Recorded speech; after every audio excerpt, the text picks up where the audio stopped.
waxaa inta badan aad maqli jirtay iyadoo qaaradan Yurub loo soo tahriibayo, balse arrinta maanta waa ay ka duwan tahay taasi.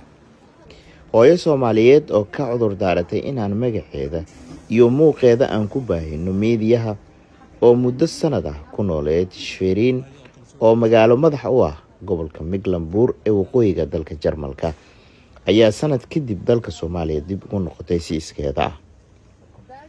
Hay'adda Annie Charity Foundation oo kaashanaysa safaaradda Soomaaliyeed ee Jarmalka waxay dadaal dheer ku bixisay hooyada Soomaaliyeed oo codsatay in dalkeeda dib loogu celiyo.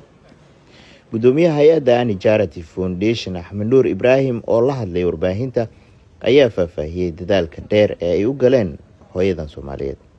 Asalaamu calaykum waraxmatullaahi wabarakaatuhu. Maanta waxaan joognaa airportka magaalada Hamburg. Waxaan halkan ka diraynaa gabar walaasheena ah.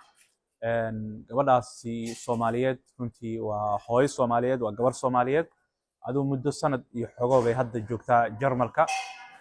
Runtii aad bay u xanuunsatay oo markay waddankaas soo gashay aad bay u xanuunsatay oo qof iska xanuunsan oo dhalinyaro bay noqotay. Adigu ugu dambeyn waxay go'aan ku gaartay inay halkani ka laabato oo ay dalkeedii ku laabato. Annaga ka hay'ad ahaan haddaan nahay Annie Charity Foundation way nala soo xiriirtay.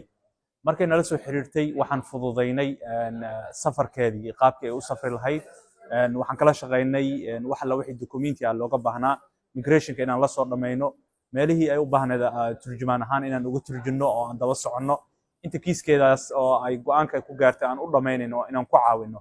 Marka anagu doorkeena kaas u ahaa runtii. Waxaan sidoo kale rabaa inaan fursadda uga faa'iideysto aan u mahadceliyo safaaradda Soomaaliya Berlin gaar ahaan qunsulka Daahir Salaad Xasan oo si fiican isaga noola shaqeeyay oo dokumentiyada go home-ka degdeg noogu sameeyay.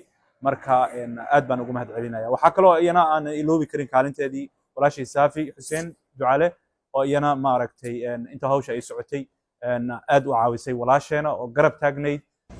Saafi Xuseen oo ku nool Jarmalka isla markaasina saaxiibo iyo ehel ay ahaayeen hooyadan dib ugu laabatay dalkeeda ayaa ka mahadcelisay dadaalka dheer ee loo soo maray.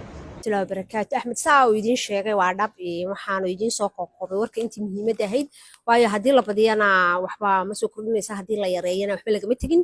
Marka waa run gabadhaas oo joogtay ilaa sanadii bilay joogtay hase yeeshee meesha ku xanuunsatay haday ku xanuunsatay saa inanku uu sheegay caawimo waxay ka dalbatay nimada Soomaaliyeed ee luqadda yaqaan ee waddanka Jarmalka jooga dan inankan bay soo heshay soo heshay inankan baa xil iska saaray Axmed hadduu xil iska saaray imka muddo 3 bilood ba shaqadeeda uu waday hadii uu wadayna wuxuu ku guuleystay inuu safaaradda Berlin iyo migrationka iyo gobolkii ay joogtay Hamburg wixii baa isku taxtaxo insha Allah bidmilaahi karin maanta ay baxaysaa labada ay barkaayaan baxaysaa tukrubay taraasad ku sitay waxa laga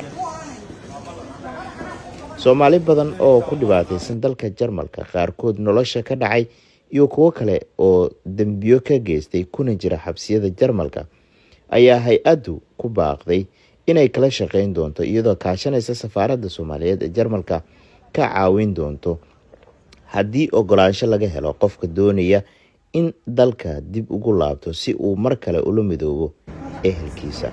Alxamdulillah rabbil caalamiin al-shukru inamada Soomaaliyeed ee walaalahaya mahadnaq badan baan ka helay inay waddankaygii ii soo dhameeyeen hawshiisii oo aan ku laabto oo waxaan ku wixii information aan ka soo baahday ii qabtaan oo waxaan ku safaaradda Soomaalida iyo meel kasta bay iga soo dhameeyaan waraaqaha safaaradda Soomaalida way duceynayaan inamada ii soo dhameeyay way duceynayaan oo mahadnaqayaa dhalinyarada Soomaaliyeed ee waddanka isku soo qubaysan waxaan ku waaninayaa in intii hore u joogtayna aad badideedu ugu dayacantay waddankan inta kalena waddankooda hooyo ay aaminaan ay ka shaqaystaan ay joogaan oo dhulkeena Ilaahay inoo barakeeyo.